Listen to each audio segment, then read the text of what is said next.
And let us shout big amen in his presence. Let us shout a big amen in his presence in Jesus' mighty name. Hallelujah. Amen. Let us have our blessed seat in the presence of the Lord and in the house of the Lord in Jesus' mighty name. I want to take this chance to appreciate God through his servant for allowing me once again to stand on this powerful altar in this time of dominion service, empowered service. Praise the name of the Lord. And I know as you have entered today in this mountain, God is going to change your story in Jesus' mighty name. Also, I want to remind you that you're in the beginning of the month, and we know God has already prepared each one of us his or her testimony as we begin in the precious name of Jesus. So I want to welcome you in the house of the Lord this evening, and I know God is so faithful.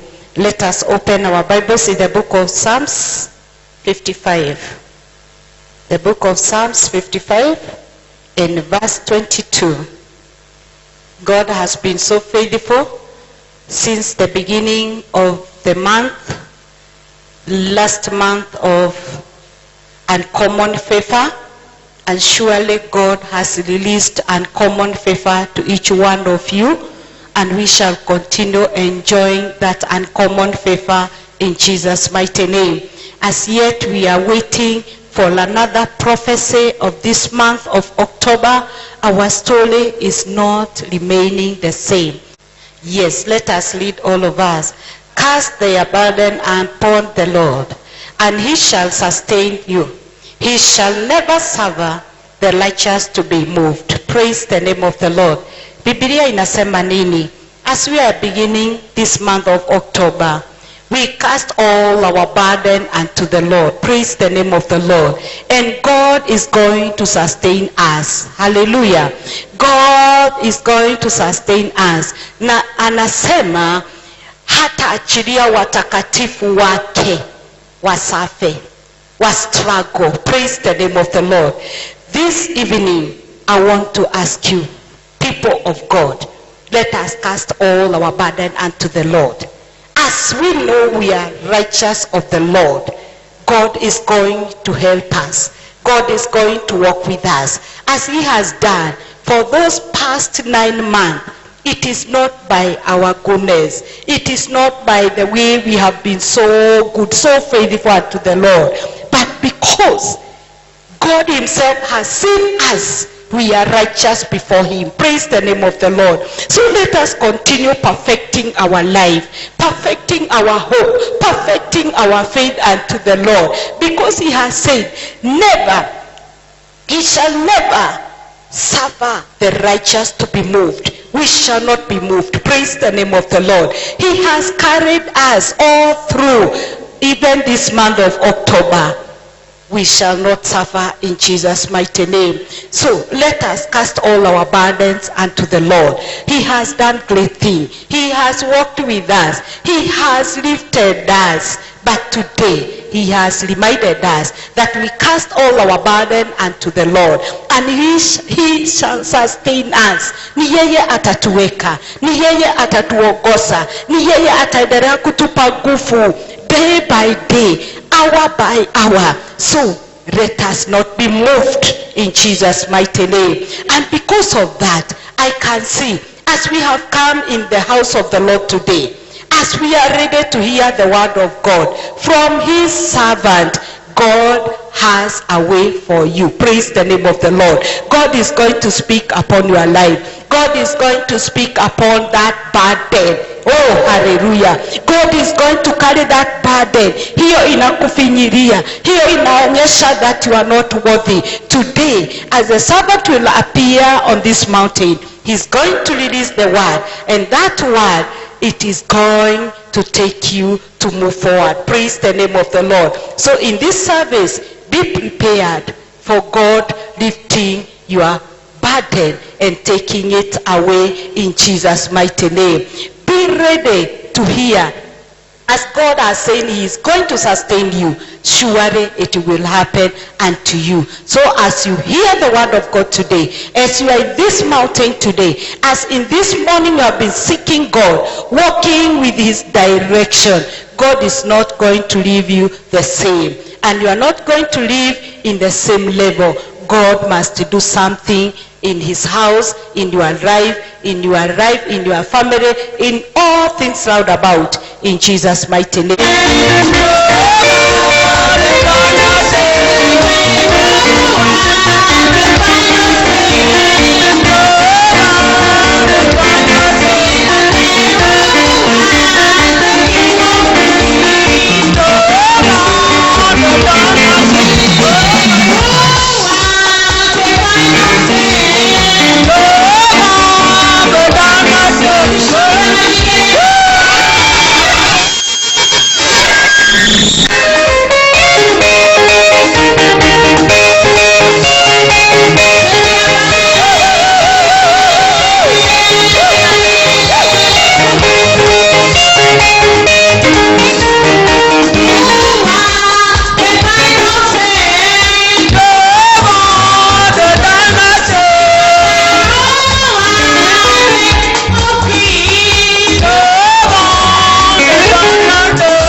Uplift your name, Lord, because you're the mighty God.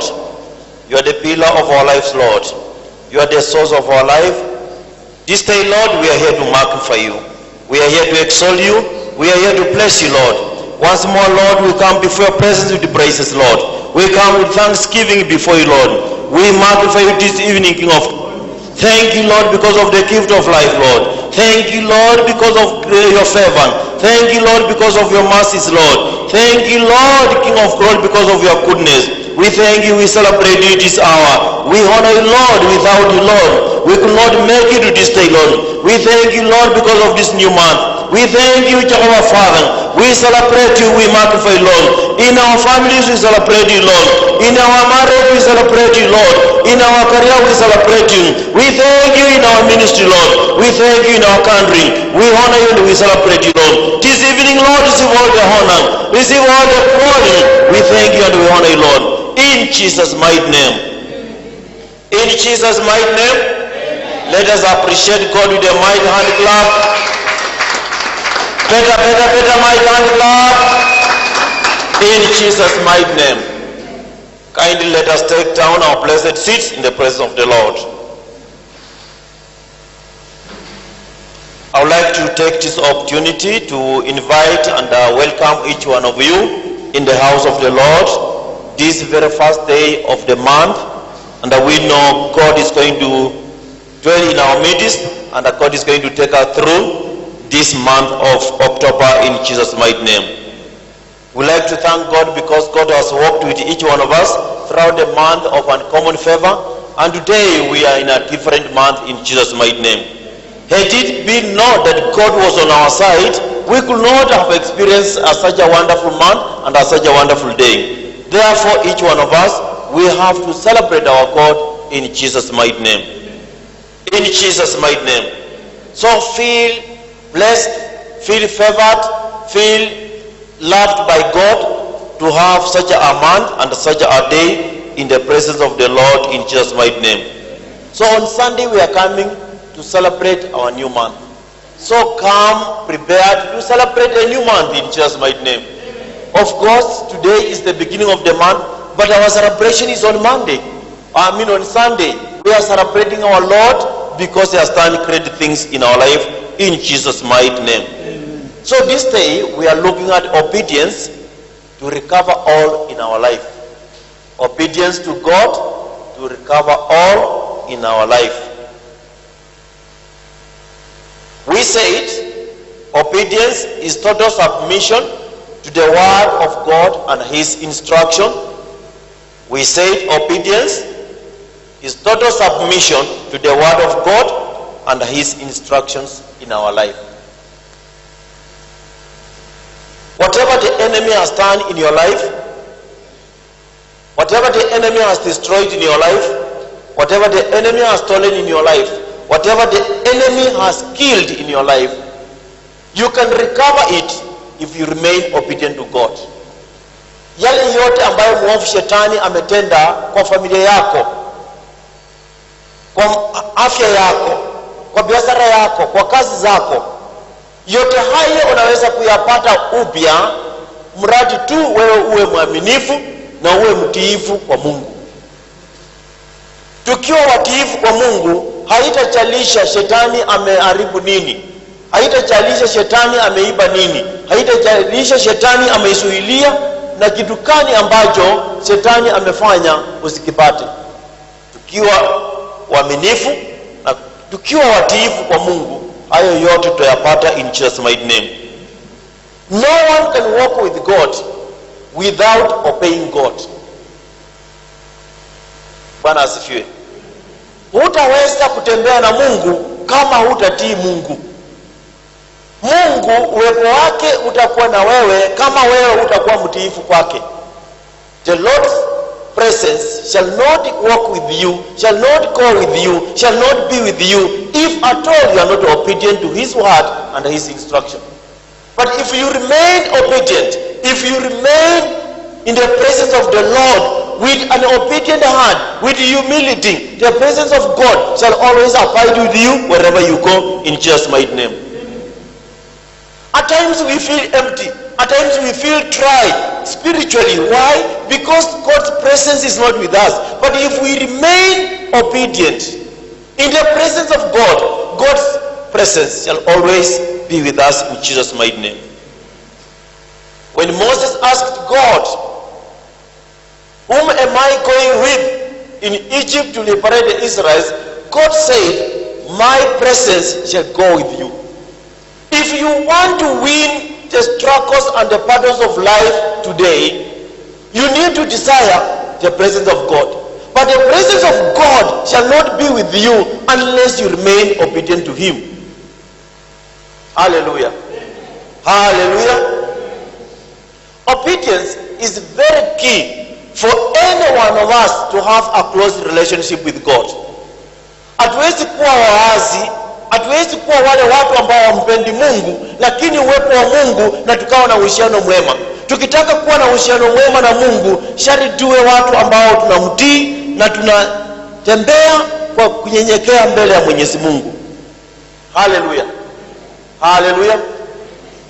Mara nyingi sisi tumejiita wokovu, tumejiita ambao tunaenda mbinguni, tumejiita sisi tunapenda Mungu, lakini matendo yetu, matamshi yetu yanaonyesha kwamba sisi tunaasi Mungu. Kwa hivyo kama tunataka kuishi na upendo, tukitaka kuishi kama Wakristo, Biblia inasema, if you do not love one another, then God is not with us.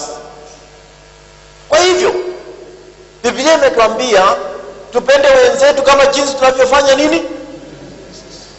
And if we are not loving one another as the Bible has said, then God is not with us.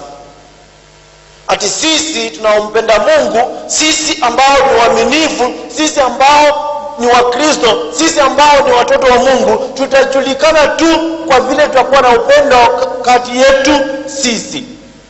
If we only obey that commandment, love one another. Hallelujah. We shall only be distinguished if we obey God. Bwana asifiwe. If only we want to be above others, we want to be known by good names, by good titles from God, then we need to obey Him. We like to see which kind of obedience do we need to have. Number one, Enoch type of obedience. Enoch type of obedience. Enoch type of obedience. Let us read Genesis 5:22. Genesis 5:22. The book of Genesis chapter 5, there verses 22. What does the Bible say?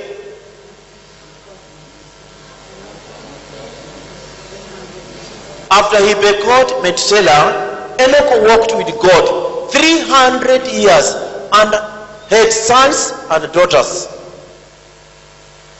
And Enoch walked with God for how many years? Is that fullness of life? Is that fullness of life? Did Enoch die prematurely? Furthermore, Enoch never died. Enoch never tasted death. Enoch was taken by God to heaven. Let us read 23.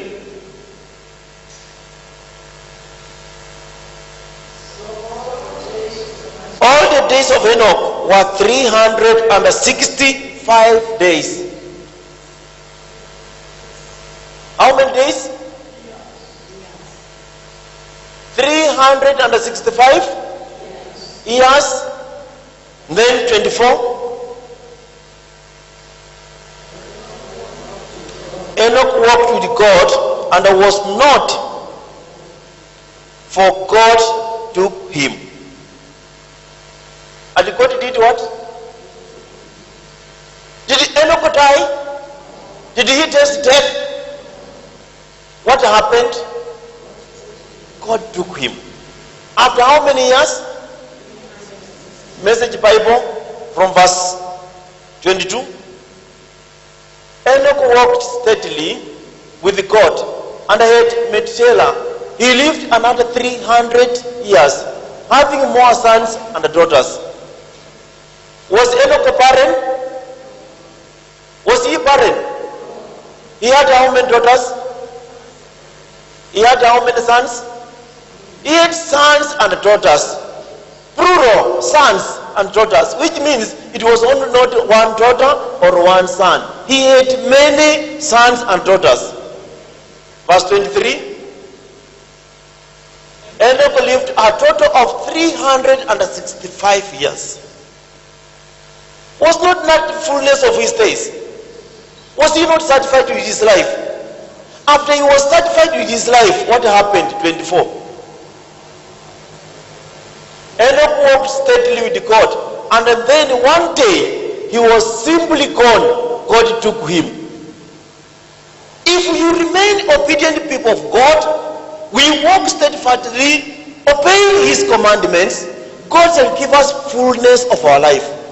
And God shall bless us with all His blessings. And after He has blessed us, we shall not suffer death. God shall take us.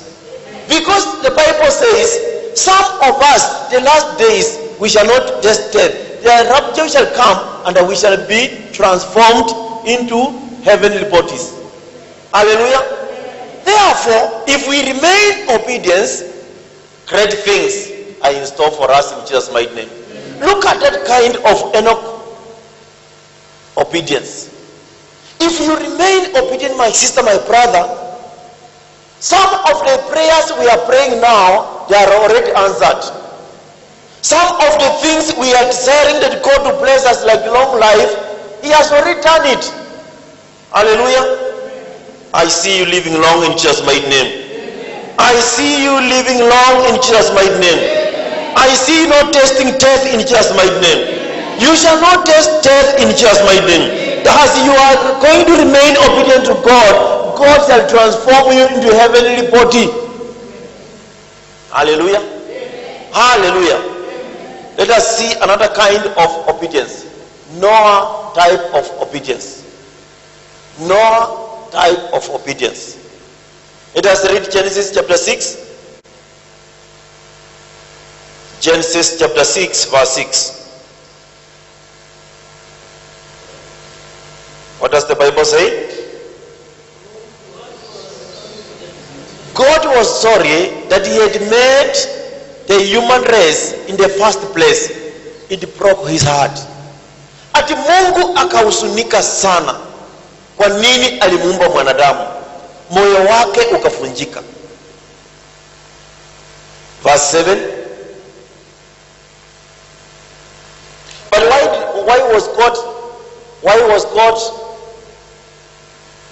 broken hearted? Why was he regretting that he created man? Let us read verse 5. Verse 5. God saw that human evil was out of control. People thought evil, imagined evil from morning to night. Can you read? God saw that human evil was out of control. People thought evil, imagined evil from morning to night. Yani mawazo ya watu ni maovu. Wanapanga maovu, wanafikiria maovu. Maovu asubuhi, maovu mchana, maovu adhuhuri, maovu jioni, maovu usiku. Verse 6. God was very sorry that he made human race in the first place. Ati Mungu akawa akasushuka moyo, akafikiria kwa nini nilimuumba mwanadamu. It broke his heart. Moyo wa Mungu ukafunjika alipoona wanadamu wanafikiria, wanapanga maovu subuhi, adhuhuri, jioni, usiku. Verse 7. God said, I will get rid of my ruined generation. Make a clean sweep. People, animals, snakes, bugs, birds, their works. I am sorry I made them.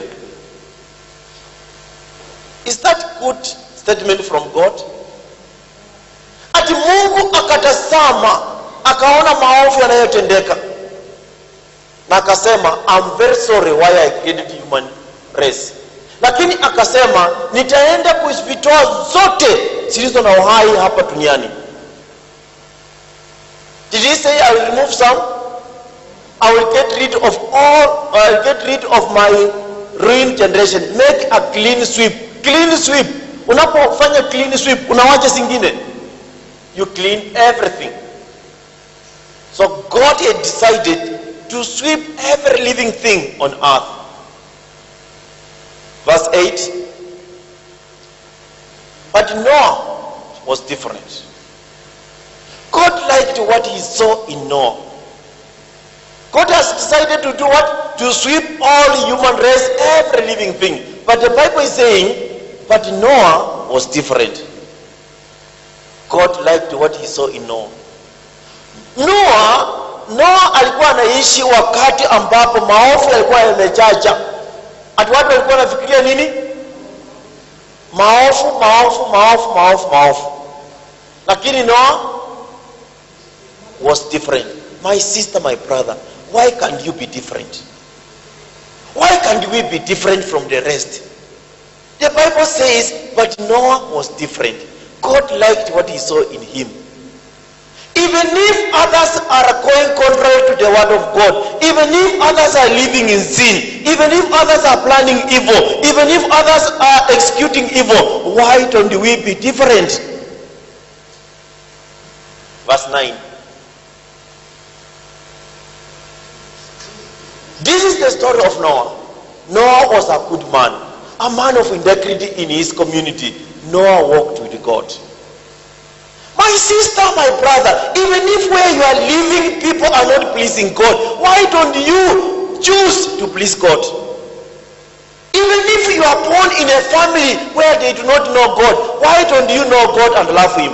Why don't you obey Him? Even if your parents, even if your sisters, even if your brothers, even if your pastor is not leading you to a better way, why don't you choose to obey God? The Lord says He was sorry why He made human beings, and He decided He shall clean the whole world. But now He's happy and pleased with Noah. Hallelujah. Verse 10. Verse 10. Noah had 3 sons, Shem, Ham, and Japheth. Let us stop from there. My sister, it came a time that now God has decided to clear everything from the world. But what God saw in Noah, it pleased Him. And God sent His word to Noah. And told Noah, make an ark. I'm coming to destroy the whole world in 40 days and 40 nights because of the flood. Noah never asked God. I don't even see the clouds. But he just obeyed and he made the ark.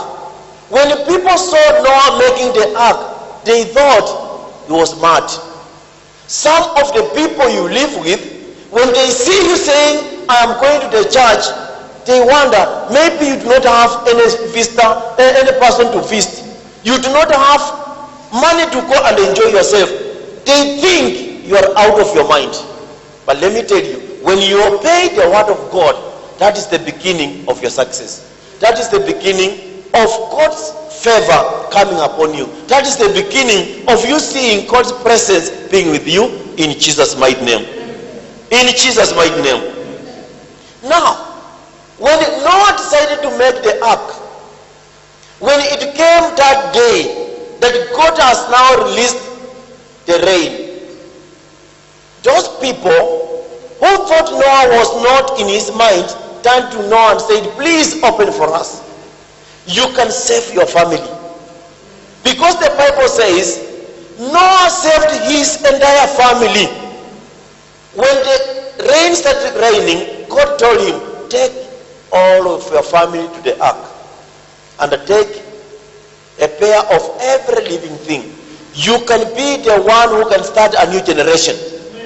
You can be the one who can sustain the world with a new generation. You can start a generation that loves God. You can start a generation that obeys God in Jesus' mighty name. So Noah remained obedient to God, and they constructed the ark. Out of that ark, that's why we have got this generation. We are the generation of after the flood, not before the flood. If Noah could not have obeyed God, you and me, we could not be the generation after the floods.